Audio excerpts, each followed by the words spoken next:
Fala pessoal, beleza? Eu sou o Marcelo e sejam todos bem-vindos ao Anime Underground, o review completo, totalmente colorido e com várias animações do 35º capítulo de Os Quatro Cavaleiros do Apocalipse, a continuação de Nanatsu no Taizai. Mas antes da gente começar esse super review, eu quero agradecer o apoio de todos vocês, principalmente a galera que apoia o canal através do nosso grupo de membros ou Apoia-se. A ajuda de vocês é muito importante para que eu possa continuar com esse trabalho, e a forma de retribuir essa ajuda é com alguns benefícios, como assistir esse vídeo antecipadamente, fora muitos outros que você pode descobrir acessando Seja Membro ou Apoie-se do canal. E para quem não pode apoiar dessa forma, apoie sempre deixando seu like e compartilhando esse vídeo com os seus amigos. Isso ajuda muito. E se você ainda não é inscrito aqui no canal, se inscreve. Não custa nada e eu te garanto que você não vai se arrepender. Agora sim, recado dado, bora pro vídeo.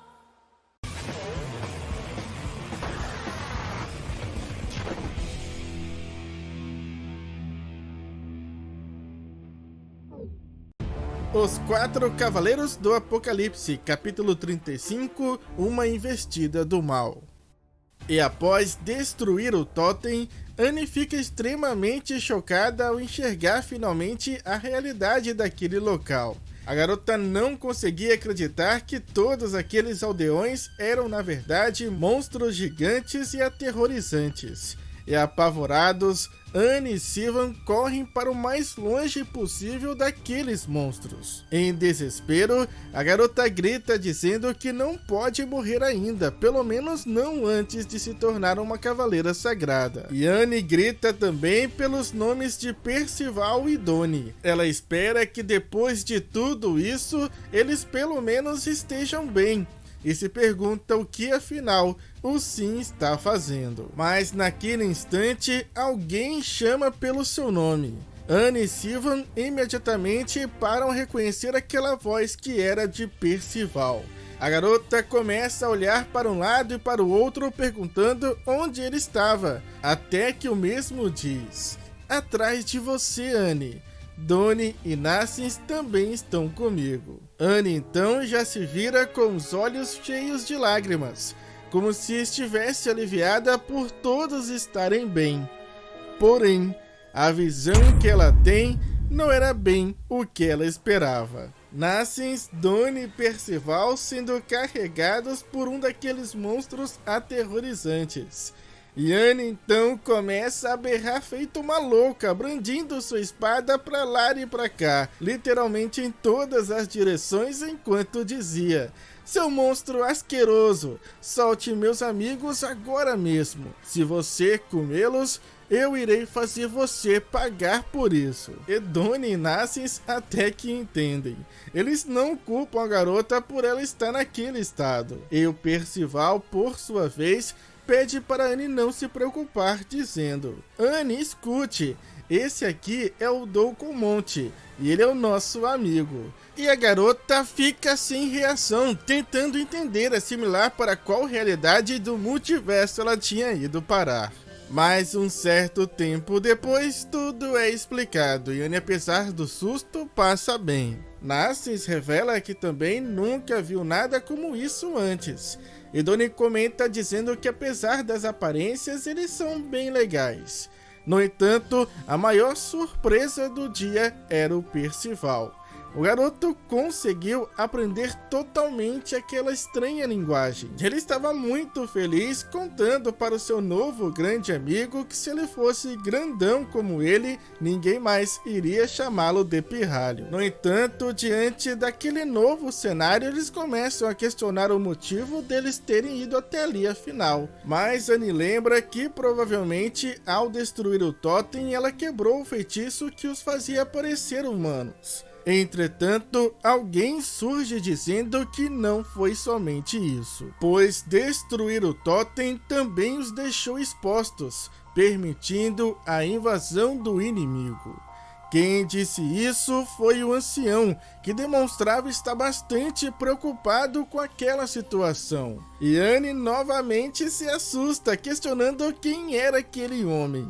mas logo Percival responde, e a garota questiona desta vez se ele era o único humano daquele lugar. Narcís diz sentir muito e pede desculpas ao ancião, mas o garoto acha que houve um grande mal-entendido e que eles não eram seus inimigos e nem nada do tipo. Porém, o ancião, já ciente disso, apenas diz: não vocês, mas sim os humanos que desprezam nosso povo. E naquele momento, mais alguém surge para participar daquela conversa. Logo acima deles estava alguém que dizia: não se mova, mestre dos demônios. Narcís reconhece aquela voz e pergunta: é você, Ard? Por que você está vestido assim? E o ancião agora finalmente consegue entender como tudo aquilo aconteceu. Ele reconhece que foi aquele homem quem usou aquelas crianças para destruir o totem. E Ard finalmente revela também o seu verdadeiro nome. Eu sou Ardbeg, um cavaleiro sagrado a serviço do rei Arthur. E há muito tempo espero por este momento. Preparem-se para morrer, pois eu irei eliminar todos vocês de uma vez, membros imundos do clã dos demônios. E é só naquele momento que Anne, Dawn e Narcís descobrem que aqueles monstros eram na verdade demônios. Aqueles que mergulharam Britânia inteira no caos durante a Guerra Santa. Dawn, ainda abalado com essa revelação, pergunta a Percival se ele sabia disso.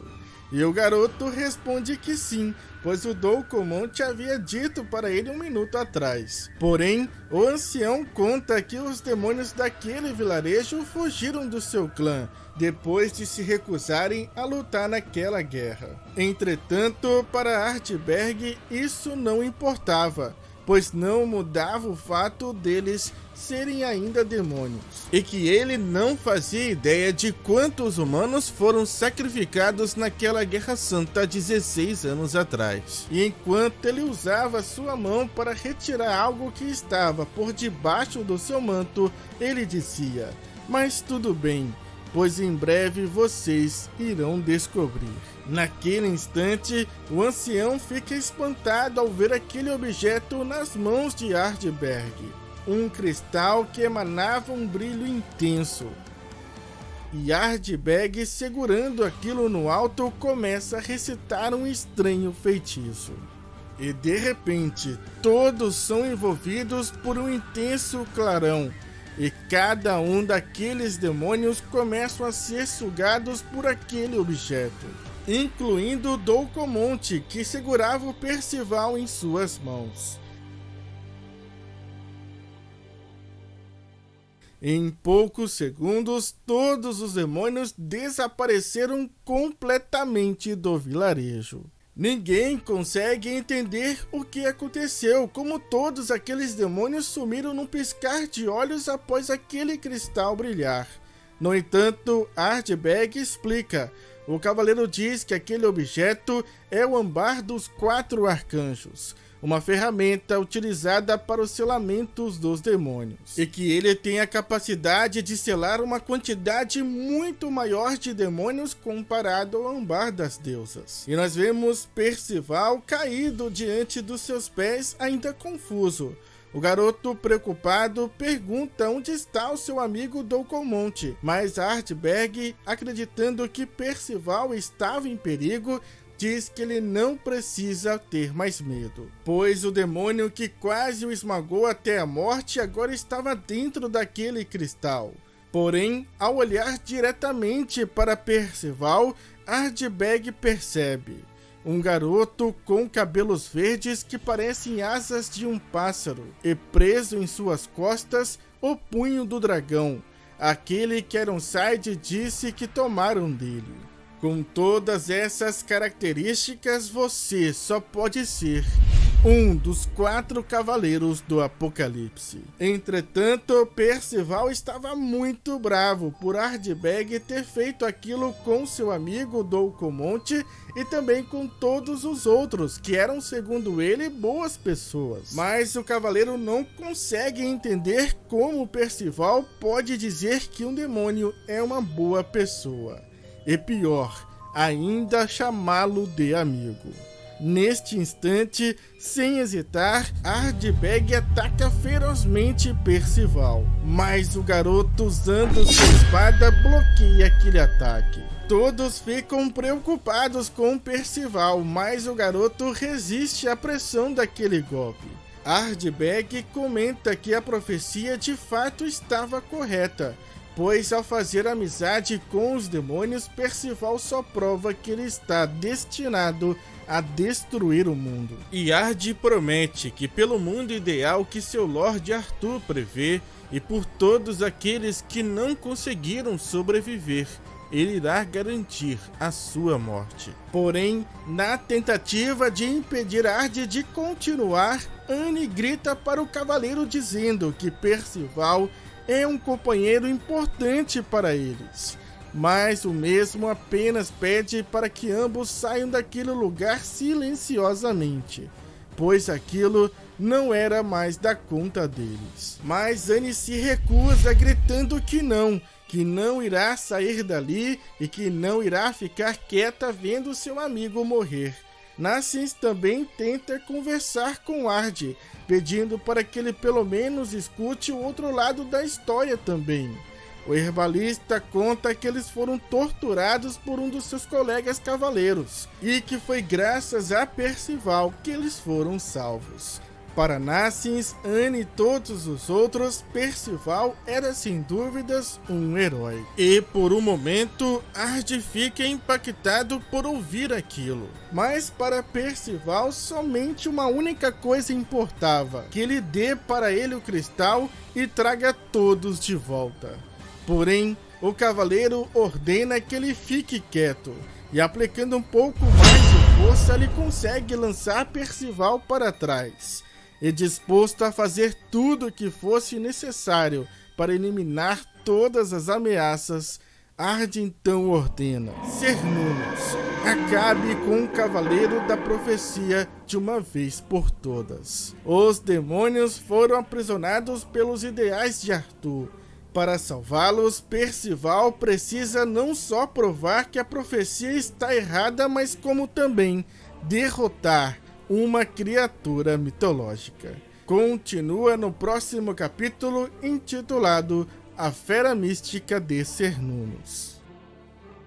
Eu acho bacana quando os antagonistas possuem motivos compreensivos ao invés de serem puramente maus. Os Cavaleiros do Caos querem se livrar de Percival por causa da profecia de que os 4 Cavaleiros do Apocalipse irão causar a queda do Arthur e o fim do mundo. E no mínimo esse é um objetivo bastante nobre e heróico, desde que você acredite que Arthur é uma força para o bem. Os cavaleiros também odeiam os demônios, em particular por causa dos eventos da Guerra Santa. Alguns desses cavaleiros inclusive podem ter perdido suas famílias inteiras naquela guerra, então eles teriam motivos para quererem se vingar. Mas mesmo assim, alguns deles, como Ardbeg, parecem preferir selar os demônios novamente ao invés de exterminá-los.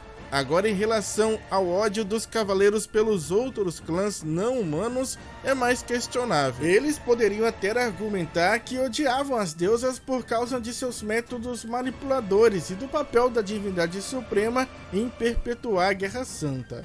Mas o que as fadas e os gigantes fizeram para merecer isso? Afinal, eles estavam lutando lado a lado com os humanos na Guerra Santa, e não parecia que o incidente no filme onde eles estavam sendo controlados resultou em tantas baixas. Então será bem interessante ouvir as razões específicas por trás do ódio a esses dois clãs. Dito isso, é importante notar que existem, é claro, diferenças individuais entre os Cavaleiros de Arthur. Ironside, por exemplo, estava tentando sacrificar uma cidade inteira de humanos para se livrar dos demônios. o que é um forte contraste com Ardbeg, sendo legal, né, com Annie, Nassians e até mesmo com Percival no início. Ele também pareceu ficar chocado quando Annie disse a ele que Ironside os torturou. Então ele está definitivamente na lista de cavaleiros potencialmente resgatáveis ao lado de Pelgard. E falando de Percival, na semana passada houve algumas especulações sobre ele ser potencialmente o demônio por causa da sua habilidade de falar a linguagem demoníaca. Mas o fato de que o Ambar não funcionou nele parece ser uma forte evidência contra essa ideia. Embora eu ache que você possa até argumentar que os híbridos podem ser um caso especial. De qualquer forma, eu acredito que ver um humano, entre aspas, superando o preconceito e até quebrando a barreira da língua entre os dois clãs é um desenvolvimento muito melhor, somado ao fato de que ele poderia ter conseguido este feito através da sua própria magia. E por fim, temos o Ambar dos 4 Arcanjos, que por sinal não foi a única referência a Nanatsu no Taizai que apareceu neste capítulo, pois o cão de Ardbeg, Cernunnos, tem o nome de uma espécie de divindade celta. Esse nome também foi usado para o chifre de Cernunnos, que era o artefato alojado embaixo do reino de Leonis. Haviam rumores até de que ele seria usado para comunicação com o clã da deusa. E mais tarde descobrimos que havia na verdade uma alma de uma deusa selada dentro do chifre, que posteriormente foi destruído por Meliodas. E a deusa em questão parecia muito poderosa também, já que ela zombava abertamente de Meliodas, mas infelizmente sua identidade nunca foi revelada. Eu espero, né, que algum dia alguém pergunte a Nakaba sobre isso em uma sessão de perguntas e respostas ou algo assim. Mas independentemente da identidade da deusa, o chifre Eniones tinha a mesma forma que os chifres desta fera. Então ele foi provavelmente obtido de outra criatura da mesma espécie. E um detalhe interessante era que esse chifre era tão alto quanto um prédio, o que sugere que algumas dessas criaturas podem crescer até um tamanho quase igual ao de um Indura. E como o título do próximo capítulo sugere, essa fera será provavelmente o foco deste próximo capítulo. E eu estou muito ansioso para saber qual é a sua origem. E talvez, quem sabe, a gente consiga obter mais informações sobre o chifre também. Mas agora eu quero saber de vocês. O que acharam desse capítulo e de todos esses acontecimentos? Já podem ir comentando aí embaixo. E por fim, eu quero agradecer ao Márcio, Ítalo, Emanuele, Nicolas e Eduardo, que fizeram a coloração de todas as imagens usadas neste vídeo, e ao Igor, que fez essa linda animação. Muito obrigado, agradeço também a cada um de vocês, e espero, claro, vê-los no próximo vídeo. Falou, fui, é nóis!